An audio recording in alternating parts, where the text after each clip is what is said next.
जब एक बहुत बड़ी कंपनी अपने तमाम शेयर होल्डर्स को एक जगह इकट्ठा करती है तो जाहिर है बड़े फैसले होते हैं। आज हम बात करेंगे एंग्रो फर्टिलाइजर्स लिमिटेड की 17वीं सालाना जर्नल मीटिंग की, जो 25 मार्च 2026 को हुई। ये वो मीटिंग थी जहां कंपनी के मुस्तकबिल के लिए कई अहम फैसले किए गए। तो आज हम क्या क्या देखने वाले हैं? हम इस मीटिंग के हर अहम पहलू पर नजर डालेंगे। सालाना मालियाती नताइज की मंजूरी से लेकर अरबों रुपए के सरमाए की मुंतकिली तक। आइए शुरू करते हैं। सबसे पहले तो ये समझते हैं कि आखिर ये सालाना इवेंट इतना अहम क्यों होता है। ये सिर्फ कोई रस्मी मीटिंग नहीं होती। ये वो मौका होता है जहां कंपनी की पिछले साल की कारकर्दगी का पूरा हिसाब किताब होता है और मुस्तकबिल के लिए बड़े फैसले मंजूर किए जाते हैं। और इस साल की मीटिंग खासी अहम थी क्योंकि इसमें कुछ बहुत बड़े मालियाती फैसले शामिल थे।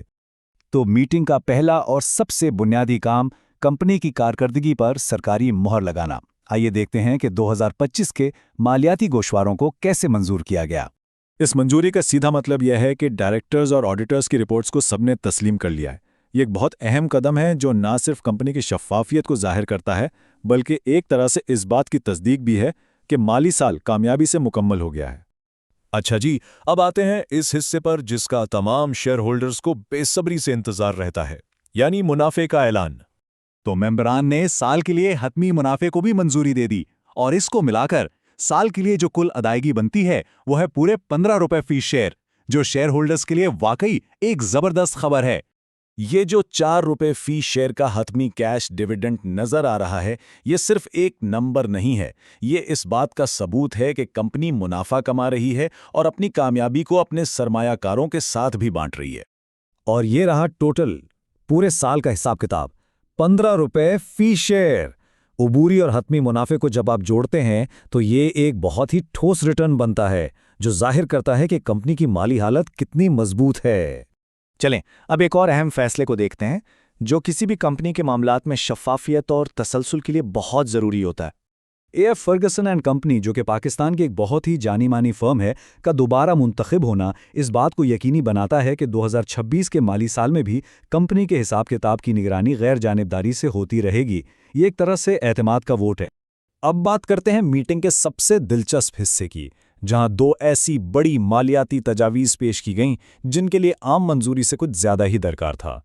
देखें, इन कर्जों पर बात करने से पहले ये जानना ज़रूरी है कि इन्हें खुसूसी करारदादों के तौर पर मंजूर किया गया। इसका मतलब यह है कि ये इतने बड़े और अहम फैसले थे कि इनके लिए अराकीन की एक बहुत बड़ी अक्सरियत यानी सुपर मेजॉरिटी की मंजूरी लाजमी थी। इस स्लाइड में दोनों बड़े इंटर कंपनी कर्जों की तफसीलात बिल्कुल वाज़ेह हैं। पहला कर्ज एंग्रो पॉलीमर को दिया जा रहा है, जो एक एसोसिएटेड कंपनी है, और दूसरा कर्ज एंग्रो कॉरपोरेशन को, जो एंग्रो फर्टिलाइजर्स की अपनी होल्डिंग यानी बुनियादी कंपनी है। तो पहला बड़ा कर्ज था 5 अरब रुपए तक का, जो एंग्रो पॉलीमर एंड केमिकल्स को दिया गया।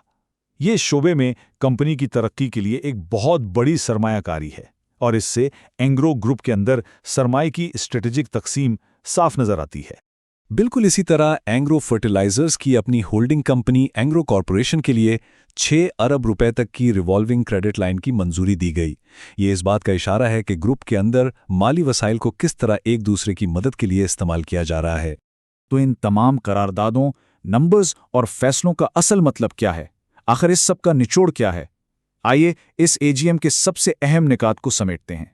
तो खुलासा ये है, मालियाती मंजूरी ने कंपनी की मजबूत कारकर्दगी पर मोहर लगा दी, शेयर होल्डर्स को मुनाफे के जरिए उनका इनाम दिया गया, गैर जानिबदार निगरानी को यकीनी बनाया गया और सबसे अहम बात, ग्रुप के अंदर 11 अरब रुपए की स्ट्रेटेजिक सरमाए की तकसीम से मुस्तकबिल की तरक्की की राह हमवार की गई। ये फैसले साफ तौर पर 2026 के लिए एंग्रो की हिकमती अमली की निशानदही करते हैं। अब सवाल ये पैदा होता है कि क्या ये बड़ी दाखिली सरमायाकारी, जहां ग्रुप की एक कंपनी दूसरी की माली मदद कर रही है, एंग्रो को नई बुलंदियों पर ले जाएगी? इस पर सोचने के लिए एक अच्छा नुक्ता है। हमारे साथ शामिल होने का बहुत शुक्रिया।